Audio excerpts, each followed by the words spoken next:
Et si je vous disais que votre lutte contre la luxure, votre guerre silencieuse contre les pulsions sexuelles n'est pas une faiblesse, mais une guerre, et pas n'importe quelle bataille, mais celle qui vous empêche d'accéder à votre puissance spirituelle. Chaque fois que vous refusez la tentation, vous n'évitez pas seulement le péché, vous libérez l'autorité, une autorité invisible au monde. Mais le monde spirituel ne peut l'ignorer. Il ne s'agit pas de maîtrise de soi, il s'agit d'un but, il s'agit d'un feu sacré. Il s'agit du poids divin que vous êtes né pour porter. Et si vous le voyez en ce moment, vous le savez déjà au fond de vous. Vous n'étiez pas destiné à être ordinaire. Vous le ressentez. Ce léger tiraillement dans votre poitrine, cette étrange déconnexion avec la foule, la façon dont le désir essaie de vous maintenir à terre. Parce que le ciel vous appelle à vous élever. Soyons clairs, 90 jours sans sexe, 90 jours sans masturbation ne sont pas qu'une cure de désintoxication. C'est une renaissance spirituelle. Car lorsqu'un homme se sépare de lui-même, il devient le réceptacle de quelque chose de sacré, d'intense, d'éternel. Et ce qui se passera après ces 90 jours pourrait vous choquer. Alors, ne clignez pas des yeux, ne le ratez pas. Ne détournez pas le regard. Ce message ne s'adresse pas à tout le monde. Il est réservé à une poignée d'élus. Et si ce mot vous touche, vous savez qui vous êtes. Aimez-le dès maintenant. Abonnez-vous si ce n'est pas déjà fait et laissez un 99 dans les commentaires en signe d'alignement spirituel, car le 9 est le nombre de la finalité et vous êtes sur le point de clore un cycle et d'accéder à votre véritable vocation. Commençons. Oui, vous a dit que l'énergie est une question de calories, de mouvement et de métabolisme, mais laissez-moi vous montrer ce qu'on n'enseigne jamais à l'école. En vous abstenant, en brisant le cycle sans fin de l'épanouissement sexuel, vous ne préservez pas seulement votre force physique, vous réveillez votre électricité spirituelle. Cela commence subtilement. Vous vous réveillez un matin et vous vous sentez plus éveillé. Vous entrez dans une pièce et les gens vous regardent différemment. Votre regard devient fixe, posé, intense, car vous ne dispersez plus votre pouvoir. Vous le concentrez. Et voici que survient la partie inattendue. Lorsqu'un homme cesse de libérer sa semence sans but précis, sa voix change, sa posture change. Sa démarche devient plus lente, plus lourde, plus posée, car son énergie ne filtre plus dans le vide, elle reflue vers lui. Voyez-vous, votre graine n'est pas seulement une substance biologique, c'est un contenant, un vaisseau sacré d'intelligence, d'héritage, d'identité et de domination. Chaque fois qu'elle vous quitte sans raison, une partie de votre monde intérieur s'en va avec elle. Mais lorsque vous le saisissez, lorsque vous surmontez le désir, votre système nerveux se rééquilibre. Votre esprit s'apaise et votre âme commence à briller. Oui, il brille, mais pas comme une légèreté, mais comme un poids. Une sorte de gravité invisible se forme autour de vous. Les étrangers vous traitent différemment. Vos paroles vous influencent, même en silence. Vous devenez indéniable. Pourquoi? Parce que votre aura, votre champ spirituel, n'est plus fracturé par la luxure. C'est total, magnétique, imposant. Les femmes le ressentent, les hommes le ressentent, mais la plupart ne le comprendront pas. Car cette énergie ne crie pas, elle ne supplie pas, elle n'agit pas, elle est tout simplement. Et lorsque vous entrez dans cet espace où votre essence est totalement intacte, vous commencez à vous rappeler qui vous êtes, non pas celui que le monde vous a dit d'être, mais la version de vous-même que le ciel a murmuré à l'existence, la version qui était toujours censée agir avec autorité, mais qui en était incapable, car elle était à court d'énergie, et c'est là que ça devient plus profond. Cette énergie ne change pas seulement le regard des autres, elle change ce que vous attirez. Les personnes aux intentions cachées se sentiront soudainement exposées en votre présence. Des opportunités que vous ignoriez auparavant commenceront à s'ouvrir à vous. Votre environnement s'adapte, non pas parce que vous l'avez recherché, mais parce que votre courant intérieur est devenu trop fort pour être ignoré. C'est pourquoi l'abstinence, la véritable abstinence sacrée, est une arme oubliée. Elle transforme les faibles en piliers. Elle transforme le bruit en vision. Elle transforme la distraction en direction. Mais je vous préviens, ce changement n'est pas confortable. Vous ressentirez des impulsions qui vous envahiront comme un feu. Votre corps tentera de se rebeller. Votre esprit hurlera à la recherche d'une issue, car ce que vous faites est inhabituel, dangereux, révolutionnaire. Vous perturbez un système conçu pour vous maintenir dépendant, vide et spirituellement endormi. Mais si vous tenez bon, si vous restez enfermé, viendra un moment où la tentation s'estompera et où le pouvoir prendra le dessus. Et quand ce jour viendra, vous n'aurez plus besoin d'annoncer qui vous êtes. Votre énergie parlera pour vous. Et croyez-moi, elle parlera haut et fort. Mais ce n'est que le début. Car une fois que votre pouvoir grandit, les épreuves aussi. La phase suivante est celle où la plupart des élus sont pris au piège. Non pas de l'extérieur, mais de l'intérieur. Et ce qui se passera ensuite déterminera si vous progresserez réellement ou si vous régresserez dans le cycle. Parlons-en. Il y a une raison pour laquelle la plupart des gens aujourd'hui se sentent perdus. Même les forts, même ceux qui semblent avoir tout en main, ne sont pas paresseux. Ils ne sont pas brisés. Ils sont voilés, aveuglés par un voile invisible, un nuage qui plane sur l'esprit comme la fumée après l'extinction d'un feu spirituel. Et vous savez ce qui en est la cause? Le désir. Pas seulement l'acte de désirer, mais le flux constant d'images, d'envies, de fantasmes et de fausses dopamines qui envahit votre cerveau quotidiennement. Vous ne vous en rendez même pas compte. Cela commence par un regard, un défilement, un clic, et avant même de vous en rendre compte, votre bande passante mentale est épuisée. Vous n'arrivez pas à vous concentrer. Vous ne pouvez pas terminer ce que vous avez commencé. Vous ne pouvez pas entendre Dieu parce que votre esprit est saturé. Il ne s'agit pas de moralité. Il s'agit de guerre mentale. Car la luxure n'affecte pas seulement vos pulsions. Elle fragmente votre vision intérieure. Et quand vous ne voyez pas, vous ne pouvez pas construire. Vous ne pouvez pas diriger. Vous ne savez même pas qui vous êtes. Mais quelque chose de miraculeux se produit lorsque vous finissez par vous déconnecter. Dès l'instant où l'on brise le schéma, où l'on coupe le signal qui nourrit notre chair et prive notre âme, tout s'intensifie. Cela ne se produit pas d'un coup, mais petit à petit, le brouillard se dissipe. Les couleurs changent, le temps semble plus lent. Les conversations deviennent plus claires. On se sent à nouveau soi-même, mais sans la version brisée. L'ancien, celui qui se cache derrière le bruit. Et puis les idées émergent. Elles ne sont pas superficielles, pas les pensées recyclées que vous aviez l'habitude de copier chez les autres, mais des téléchargements, des plans, des visions, des instructions originaux. Vous commencez à voir comment votre douleur avait un schéma. Vous comprenez pourquoi certaines portes étaient bloquées. Vous commencez à relier les points de votre passé. Et l'histoire prend sens. Vous ne pensez pas seulement plus clairement. Vous voyez à travers le voile. Et ce n'est pas tout. Soudain, les intentions des gens deviennent transparentes. Ils ne vous trompent plus, ne vous manipulent plus, ni ne vous dupent, car votre esprit n'est plus endormi. Vous voyez vos habitudes différemment. Vous détectez les pièges avant qu'ils ne se produisent. Vous comprenez la voix de Dieu, non pas comme un murmure dans le vent, mais comme une fréquence qui imprègne chaque décision.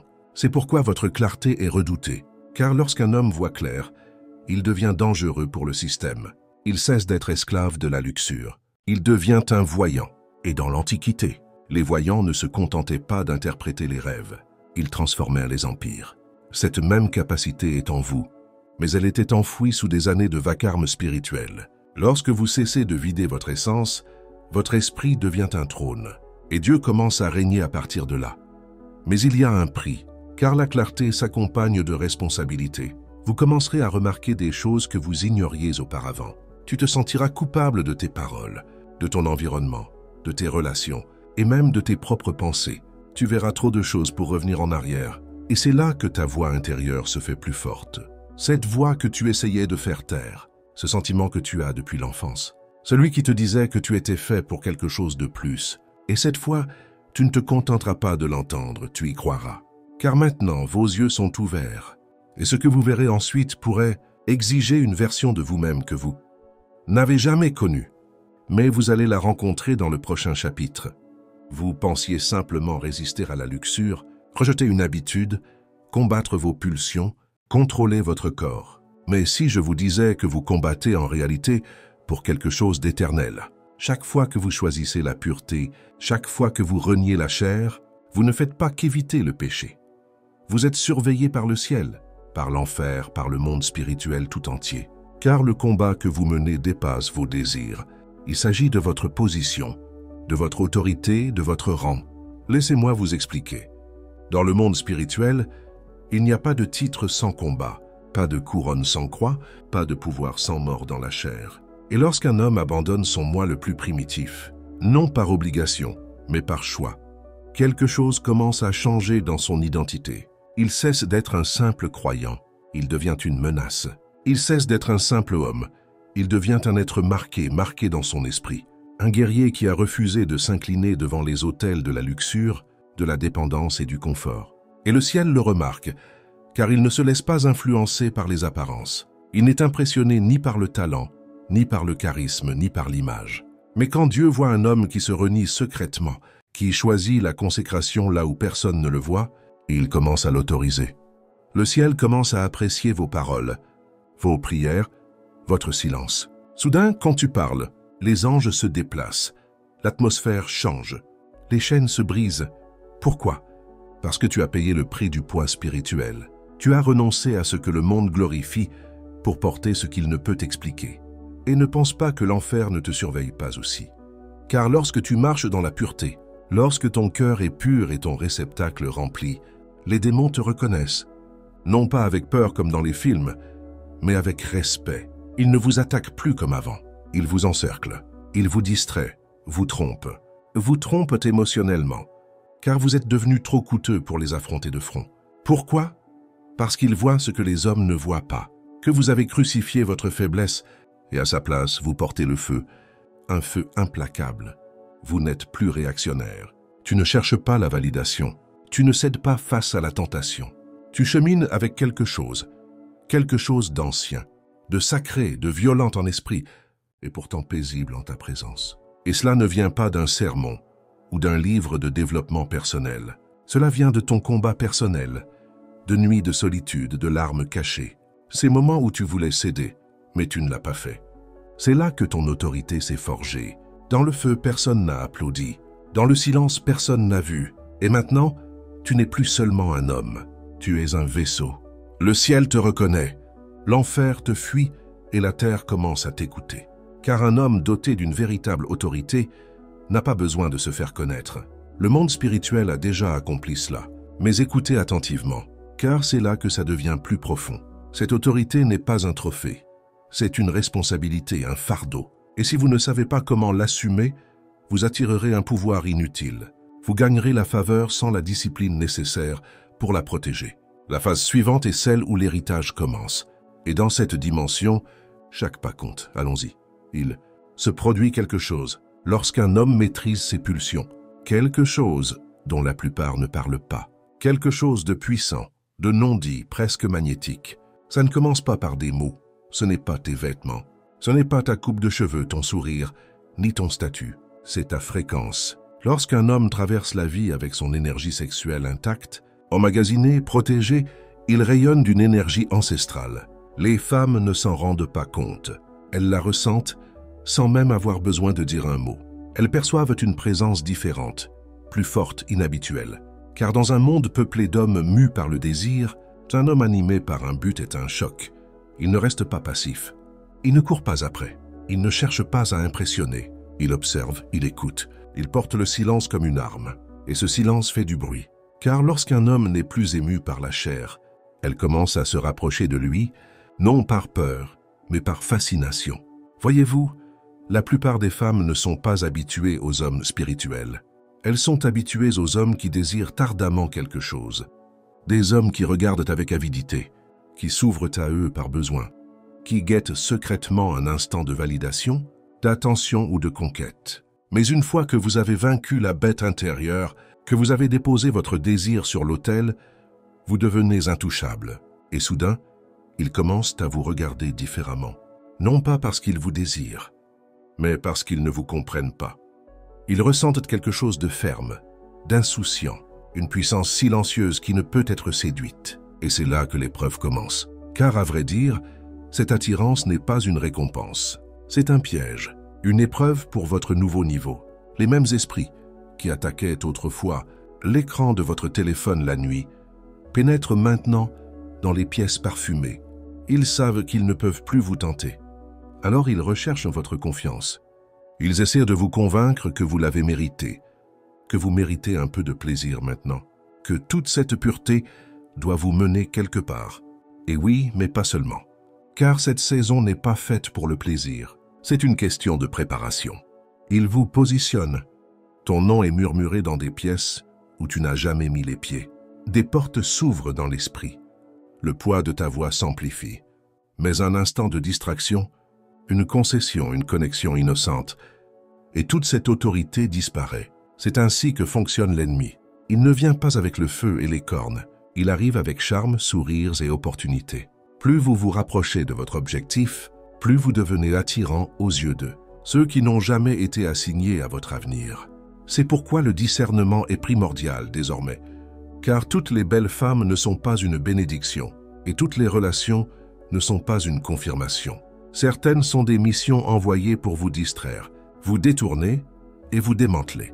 Et si vous tombez, non seulement vous perdez votre élan, mais vous apprenez à l'ennemi comment vous briser. Mais si vous tenez bon, si vous gardez votre esprit et marchez avec révérence, vous devenez plus qu'attirant. Vous devenez saint. Et la sainteté a un éclat qu'aucun maquillage ne peut égaler.